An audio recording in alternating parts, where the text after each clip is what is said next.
also known as giant cell arteritis. Giant cell arteritis is the most common primary vasculitis in adults, involving medium and large size vessels in elderly age. It is considered a medical emergency due to its potential to cause permanent visual loss. Due to GCA is arthritic anterior ischemic optic neuropathy. I will be presenting two cases of GCA. First one being a 62-year-old non-diabetic, non-hypertensive male who came with the chief complaints of sudden painless decrease in vision in left eye since 3 months. He was earlier diagnosed as optic neuritis in left eye and was treated with IV-methyl-pred followed by oral steroids in tapering doses, which he stopped a week prior to the presentation. Earlier, his general physical examination and vitals were within normal limits. On examination, in left eye, the visual acuity was counting finger at 1 feet. There was RAPT in left eye, and in fundus examination, the left eye had pallidus edema. IOP was normal in both the eyes. On local examination, on palpation, superficial temporal artery over the left side was hard, tender, and cord-like non-pulsatile. Earlier investigation showed normal CBC lipid profile in ESR counts, whereas CRP was little bit raised. On repeat investigation in our OPD, the CRP and ESR were quite raised. So we made, on the basis of clinical examination and investigations, final diagnosis of AION left eye due to occult GCA.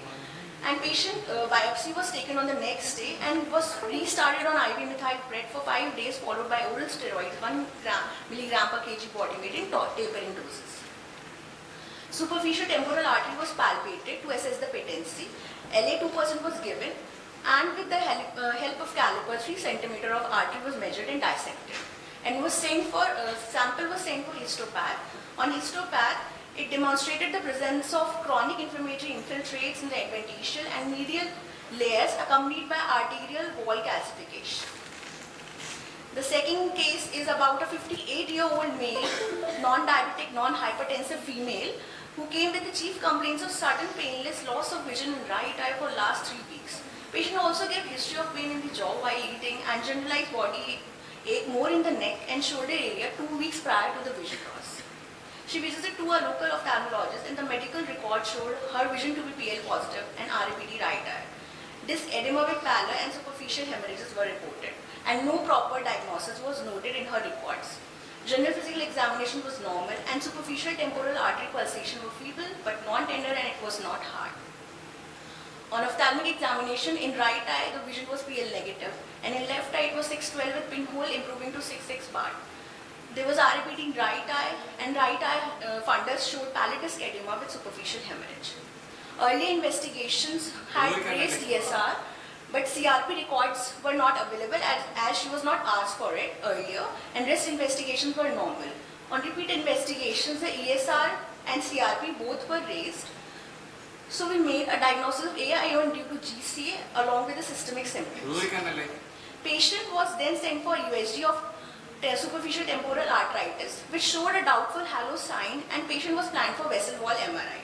Oral steroids dose was increased to 60 mg as CRP levels were still on the higher side.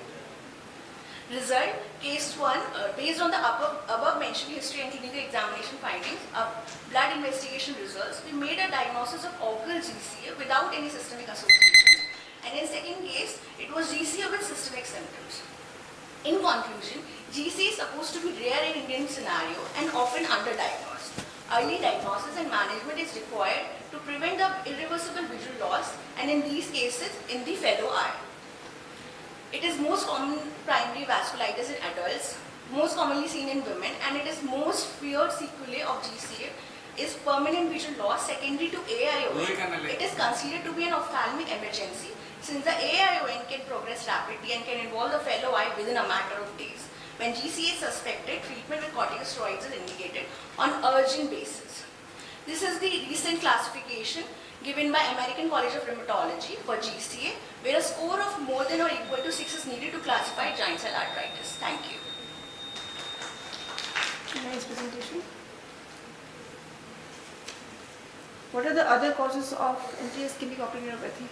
Very simple question. SLE, then herpes zoster.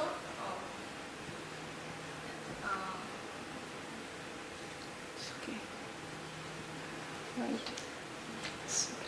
And any, how do you differentiate it from posterior ischemic optic neuropathy?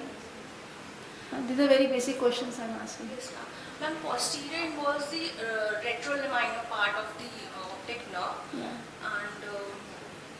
and ma'am, there the posterior ciliary artery is involved in the anterior one, whereas in this the short posterior, the See,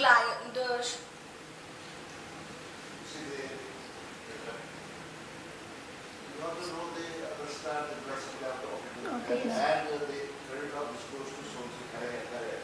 Yes. According to him, he did a lot of work on circulation and function. You see, the optic nerve is supplied by the process of the arteries, a branch of the artery, arises from the first digit of the arteries. According to Solson Harry, process of the artery after supply that is as a circular distribution to chloride and antichloride. If there is a problem with the blood supply, you cannot change over the chloride, but the antichloride characterized by the current regeneration of the according to Solson Harry, because the blood pushes the artery and antichloride, it depends upon the difference of internal pressure and volume. If the pressure is low, high, filling in the posterior artery is better. Solson Harry revolutionized the concept of ischemic optic neuropathy. He was an Indian who worked with anatomy and later on. It's a very nice review article of. There are a lot of, you should see, today everybody sees, we are also taught, there's been a lot of articles on what's, when I did my MS in 1957, I got a question of what are the recent advances in the universal level, where I had all because of social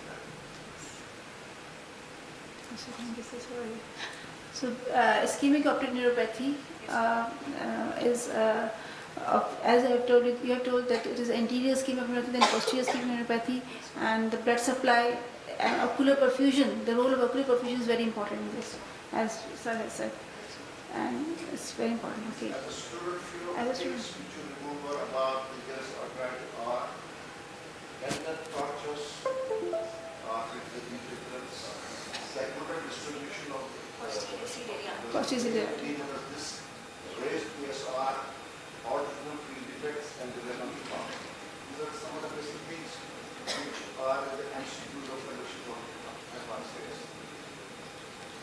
And the diagnostic, as you rightly said, is by biopsy. Capillary artery, you have mentioned the artery, it's the terminal branch is the terminal artery. You are asked the question in reference to part 1, what are the branches of extracarotid artery? They tell you why the spirit forward, whether the internal spatial health, significant posterior. I did it at an age that was not going to be done. So, and students. But that's the students. The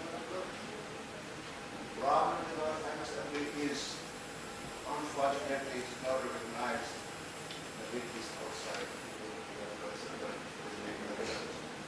because we lack basic knowledge of part 1. If I ask somebody, what are they? I was asked, the part of my master says, what are the bones taking part, the partition part of it?